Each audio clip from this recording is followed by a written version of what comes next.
저는 특산함 이야기를 방송하고 싶었지만 어떻게 콘텐츠를 제작할지 고민하고 있는 상태였습니다. 그래서 이러한 문제점을 해결하기 위하여 도서관에 갔습니다. 왜냐하면 도서관에는 해결원리 도출에 도움이 되는 많은 책들이 있기 때문이죠. 그때 이러한 책들을 빌려 읽어보니 실제로 많은 도움이 되더라고요. 책을 빌고 나서 다시 주차장으로 갔습니다. 주차장에 충전시설이 보이는군요.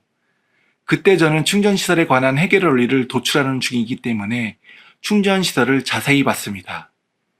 충전시설은 우선 전기차를 주차하여 충전하기 위한 충전 영역이 있고 충전 영역 앞에는 케이블로 연결된 충전기가 있네요. 이런 자세히 보니까 충전은 다 되어 있네요. 아마도 이 차주는 여기에다가 그냥 주차까지 하려나 봅니다. 아무리 기존의 충전 예약 서비스에 관한 기술이 있어도 이런 도서관 같은 공공시설에 적용되려면 아직 멀었나 봅니다. 저는 곰곰이 생각해 봤습니다. 이러한 공공기관 같은 도서관 말고도 충전시설을 이용하는 장소를요. 그러다 보니 제가 살고 있는 아파트도 있고 고속도로에 휴게소도 있더군요. 그래서 저는 아파트와 고속도로 휴게소로 확장하여 충전 예약 서비스에 대한 실태를 알아봤습니다. 우선 아파트에서의 충전 예약 서비스부터 보겠습니다. 요금은 주간보다 야간이 저렴하므로 사용자 입장에선 야간에 충전하면 요금을 저렴하게 이용할 수 있습니다. 그리고 사회적 입장에선 전기의 사용 효율을 높일 수 있는 효과가 있죠. 예를 들어 아침 8시에 출근하고 저녁 6시에 퇴근하는 직장인을 사용자로 설명해 보겠습니다. 사용자는 앱을 통하여 사전에 밤 10시부터 아침 8시까지 할인 시간을 예약할 수 있습니다. 그리고 사용자는 저녁 6시에 퇴근하여 전기차를 충전시설에 주차하고 충전기를 전기차에 연결합니다. 사용자가 충전기를 연결한 시기인 밤 7시부터 충전하는 것이 아니고 할인 시간인 10시 이후부터 충전을 하죠. 사용자는 이러한 충전 예약 서비스가 있기 때문에 심야에 내려가서 충전기를 연결하지 않아도 아침에 일어나 충전시설에 주차된 전기차를 끌고 8시에 출근할 수 있는 거죠. 이걸 시간 테이블로 나타내면 다음과 같습니다. 시간 테이블로 보니까 뭔가 문제점이 보이지 않습니까? 네, 맞습니다. 저녁 7시부터 10시까지, 그리고 충전이 완료된 시간부터 아침 8시까지, 이 시간엔 다른 사용자가 충전시설을 사용할 수 없으므로 다른 사용자 입장에선 이러한 서비스가 매우 불공평하게 느껴질 수 있습니다. 충전시설의 사용 효율도 매우 떨어질 수 있겠네요. 그리고 사용 후기를 살피다 보니까 어떤 사람은 예약했지만 충전시설에 짱 박아둔 차 때문에 충전하지 못하는 경우도 있다고 합니다. 뭐 그 사람이 일부러 짱 박아뒀겠습니까? 어떤 급한 일이 발생했거나 까먹을 수도 있겠죠. 아무튼 이러한 충전 분쟁이 아파트 단지에 자주 발생한다고 합니다. 또한 이러한 충전 분쟁 때문에 경비원들만 애꿎게 욕을 먹는다고 하네요. 경비원분들은 도대체 뭔 죄인가요? 지금이야 대충 넘어간다고 해도 나중에 전기차가 더 보급화된다고 가정해 봅시다. 아마도 이러한 독점전 점유로 인한 불만이 더욱 거세질 것으로 예상됩니다. 이번엔 고속도로의 휴게소에서 충전 예약 서비스를 설명해 보겠습니다.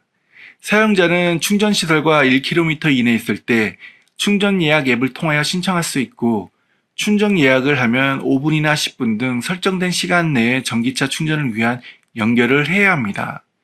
앱에서는 설정된 시간에 충전을 실시한다는 메시지를 생성하고 만약 설정된 시간이 지나가면 예약이 취소되었다는 메시지를 생성합니다.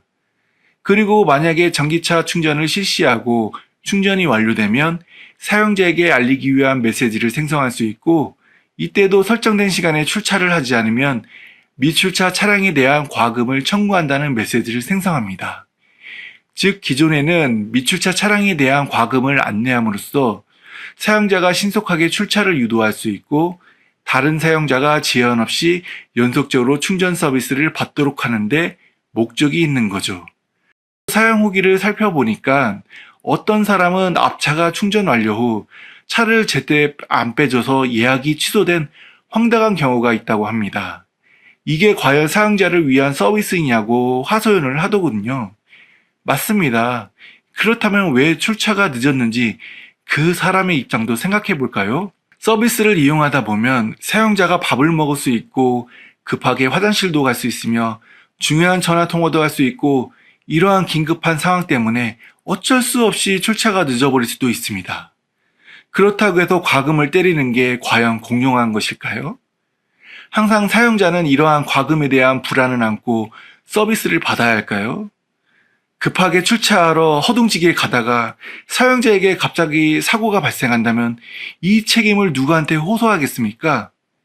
자, 그렇다면 지난번에 첫 번째 방송에서 소개했던 발레 파킹을 해결 원리로 적용한다면 어느 정도 앞에서 이야기한 문제점들을 해결할 수 있겠네요.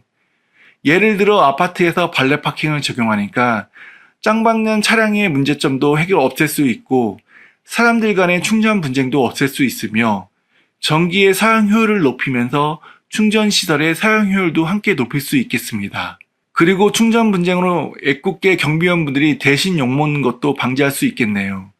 그렇지만 저는 이러한 해결 원리로만 무질서를 찾기 어려울 것으로 생각했습니다.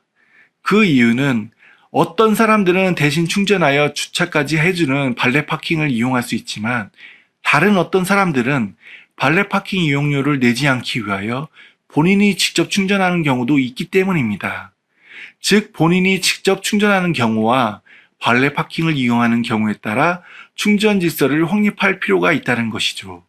이렇게 충전 예약과 관련하여 많은 문제점들이 발견하게 되었습니다. 저는 충전 예약에서 무질서와 안전에 관한 문제점들을 함께 해결할 수 있는 게 무엇인지 곰곰이 생각하였습니다. 그러다 갑자기 주차장 입구에 있는 차단바가 생각나더군요. 그 순간 갑자기 영감이 떠올랐습니다. 아, 그래, 차단바였어.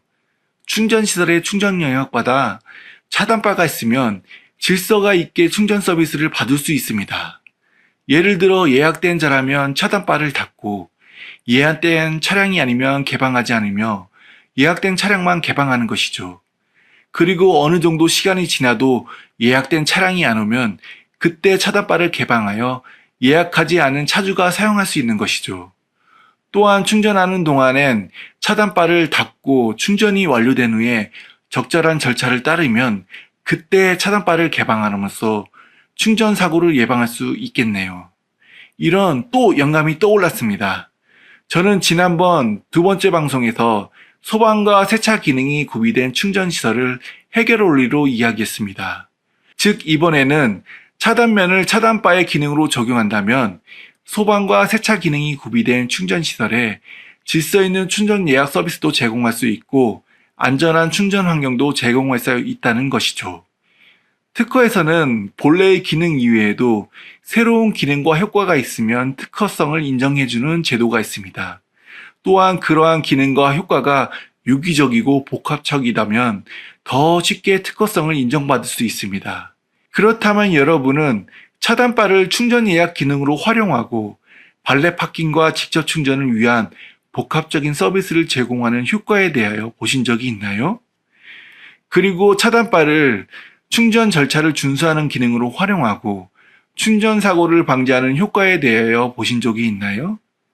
그리고 차단바를 세차 시 물을 밖으로 튀기는 것을 방지하는 기능으로 활용하고 세차의 효율을 향상시키는 효과에 대하여 보신 적이 있나요? 그리고 차단바를 화재 시 수조의 기능으로 활용하고 신속하게 화재를 진화시키는 효과에 대하여 보신 적이 있나요? 저는 아직까지 차단바를 이렇게 복합적인 기능과 효과로 활용하지 않은 것으로 판단하였습니다. 그래서 저는 이렇게 도출된 해결 원리를 특허로 추론해도 되겠다는 자신감을 갖게 되었습니다. 저는 발레 파킹과 차단바가 있다면 충전 예약 서비스를 사람들에게 제대로 제공할 수 있는지 판단하기 위하여 우선 현존하는 발레 파킹 서비스를 생각해 봤습니다. 사용자는 발레 파킹을 받으려면 키를 관리자에게 전달해야 할 것이고 관리자는 키를 받아 자기의 임무를 할 것입니다. 그리고 관리자는 나중에 키를 다시 사용자에게 반납해야 합니다. 즉, 키를 주고 받기 위해 사용자와 관리자가 만나야 하는 번거로움이 있는 거죠. 저는 문제점을 해결하기 위하여 충전 예약 서비스를 받는 사용자 편에서 3번 생각해 봤습니다. 누군가는 편의를 위해 발렛 파킹을 받을 수 있고 다른 누군가는 본인이 직접 충전할 수 있습니다. 또한 또 다른 누군가는 본인이 직접 충전하였지만 급한 일이 생겨서 충전시설에서 출차할 때 발렛 파킹 서비스를 받을 수 있습니다. 즉, 각 상황별 충족할 수 있는 무언가가 필요한 거죠. 이런 문제점들을 함께 생각해보니 갑자기 영감이 떠올랐습니다. 그래, 키박스야. 키를 보관하는 키박스에 비밀번호나 QR코드와 같은 인증수단만 있으면 각각의 상황별 서비스를 제공할 수 있다고 생각했습니다. 전기차를 충전하기 전 대기하는 장소, 전기차가 충전하는 장소, 전기차 충전 후 대기하는 장소 등 각 장소에 인증수단이 구비된 키박스만 설치하면 상황별 서비스를 제공할 수 있다는 것이죠. 그럼 키박스의 특징이 있는지 알아볼까요? 차주나 관리자는 충전이 완료되면 충전기와 차를 분리하여 충전기를 원위치로 놓을 것이고 그 다음에 키박스에서 키를 꺼낼 것입니다. 이때 닫혀있던 차단바는 개방될 것입니다. 그리고 이러한 절차를 지키지 않는다면 충전기를 분리하지 않은 상태로 차를 출차할 수도 있죠. 즉, 키박스와 차단바 간 유기적 결합관계에 의해 안전을 위한 절차적 기능이 있고 이러한 기능에 의해 안전사고를 예방할 수 있는 효과가 있는 거네요. 이번에 다른 상황을 적용해 볼까요? 누군가는 차주 본인이 직접 충전할 것이고 충전이 완료되면 본인이 직접 주차할 수 있습니다. 그런데 그 차주가 갑자기 급한 일이 생기면 어떻게 해야 할까요? 이제는 키박스가 있으니까 발렛 파킹 서비스를 받을 수 있는 거죠. 즉, 기존에는 출차가 늦어버리면 과금을 내야 했고 뒤에 대기하는 사용자에게 서비스 지연이 발생하는 문제점이 있었습니다. 그러나 도출된 해결 원리는 차주에게 급한 일이 생기면 관리자가 키박스에 놓아둔 키를 꺼내어 발렛 파킹을 하고 차주에게 과금이 아닌 발렛 파킹에 대한 이용료를 요구할 수 있죠. 얼마나 합리적입니까? 그리고 뒤에 있는 사용자는 지연 없이 바로 충전 서비스를 받을 수 있겠죠. 보시는 바와 같이 저는 해결 원리 3요소로 정리하다 보니까 차단바와 키박스에 관한 기술을 분리하여 2건의 특허를 출원하였습니다. 그리고 아직 특허를 출원한 지 기간이 별로 안 돼서 심사는 아직 못 받은 상태입니다. 그래서 이번에는 심사를 통한 검증에 관한 에피소드가 없네요. 나중에 기회가 되면 이에 대한 이야기를 들려주도록 하겠습니다.